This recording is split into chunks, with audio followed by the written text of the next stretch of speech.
18,000 আলম 80,000 মাখলুকাত, ওই 80,000 মাখলুকাত সর্বদা আপনার জন্য ইস্তিগফার করবে, আল্লাহর কাছে মারা চাইবে, আল্লাহ এই লোকটা সমাজের মধ্যে সৎ কাজের আদেশ দিছে এবং অসৎ কাজের নিষেধ করছে, সেজন্য আমরা তার জন্য ইস্তিগফার করি, আল্লাহ তাকে তুমি সমাজের মধ্যে ওই ব্যক্তিটাকে তুমি মাফ করে দাও, যার দ্বারা সমাজটা সুস্থভাবে চলতেছে।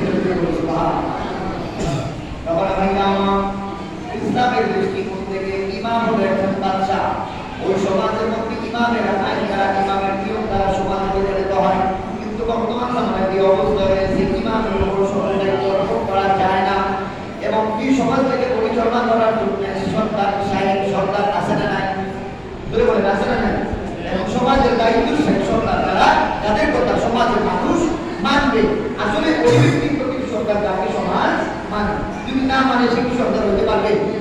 তার কথাই মানবে না, সে তার তার সরকারি চলবে, তাকে মানতে হবে। তাকে যারা মানে তাকেই সরকার করা হয় এবং তার পরিবর্তনে সমাজের বাকি সব কাজগুলো যেন সঠিকভাবে হয়। এই জন্য আল্লাহর তরফ থেকে আল্লাহ নবী হাদিসে বর্ণনা দিয়েছেন, দুনিয়ার মানুষের রাখবা প্রত্যেকটা সমাজের মধ্যে প্রত্যেকটা মানুষ হলো সমাজ রক্ষণকারী, তাদেরকে হাসরের ময়দানে জবাবদিহিতা করতে হবে। আল্লাহ বলেন قال النبي صلى الله عليه وسلم ও দুনিয়ার মানুষের আল্লাহ নবী বলেন মান রাআ মিনকুম মুনকার ফালইউগাইয়িরহু বিয়াদিহি ওয়া ইন লাম ইয়াস্তাতি'হু ফাবিলিসানিহি ওয়া ইন লাম ইয়াস্তাতি'হু ফাবিকলবিহি যালিকা আদায়ুহু বিল-ঈমান রাওয়াহুল মুসলিম। ও দুনিয়ার মানুষ, সমাজের মধ্যে যদি কোনো অসৎ কাজ হয়, অসামাজিক কাজ হয়, অসামাজিক কাজ হয়, শরীয়তের বিরোধী কাজ হয়, তখন তুমি তোমার হস্তক্ষেপ মানে তোমার হাত দ্বারা বাধা দিবা। যদি এমন মানুষ আছে হাত দ্বারা বাধা দিবা, সামর্থ্য নাই কিন্তু সে মুখ দ্বারা বললেও চলবে, মুখ দ্বারা সামর্থ্য, মুখ দ্বারা তাকে তোমাদের সঠিক রাস্তাটা পূর্ণ তাকে বাধা দেওয়ার জন্য মুখ দ্বারাও সামর্থ্য নাই, তাহলে আল্লাহ নবী বলছে ওই কাজটাকে এবং ওই কাজ করতে বলাকে তুমি মন থেকে ঘৃণা করো, তাহলে তুমি ইমানদারি করবে, ইমানদার হইতে পারবে। বিরোধী করে সুবহানাল্লাহ। সমাজের মধ্যে খারাপ কাজ হইলে তোমার হাত দ্বারা কষ্ট হয়, মানে হাত দ্বারা বাধা দাও, এই কাজ করা যাবে না। যদি মনে করো হাত দ্বারা বাধা দিলে তোমার উপর আক্রমণ আসতে পারে, তুমি আঘাত পাইতে পারো, তাহলে মুখ দ্বারা বাধা দাও।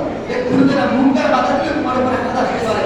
আল্লাহ তো কোনো সেক্রিফাইস করতেছে যে মুখ দ্বারা বাধা দিয়ে যদি তোমার উপর আঘাত আসে, তাহলে এক কাজ করে কি করো, তাকে মন থেকে ঘৃণা করো।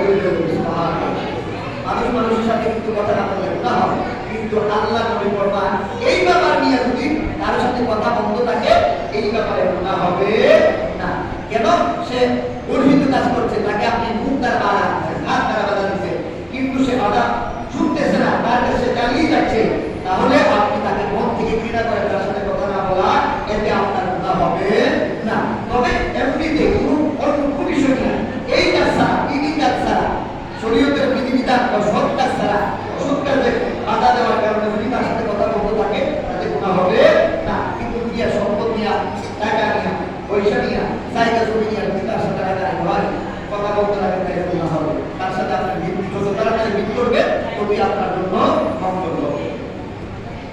তাহলে বলতে গেলে সমাজের কাজ, খারাপ কাজগুলো হাত দ্বারা বাধা না দিতে পারলে মুখ দ্বারা বাধা দিব, আর যদি মুখ দ্বারা বাধা না দিতে পারি, তাহলে অন্তর থেকে তাকে কি করবো, ঘৃণা করবো। وعنه عليه الصلاة والسلام قال رسول الله من دعا إلى هدى كان له من أجره مثل وجوه من تبيا لا يستشهد وجوه شيئا ومن دعا إلى ضلالة كان عليه مثل أساء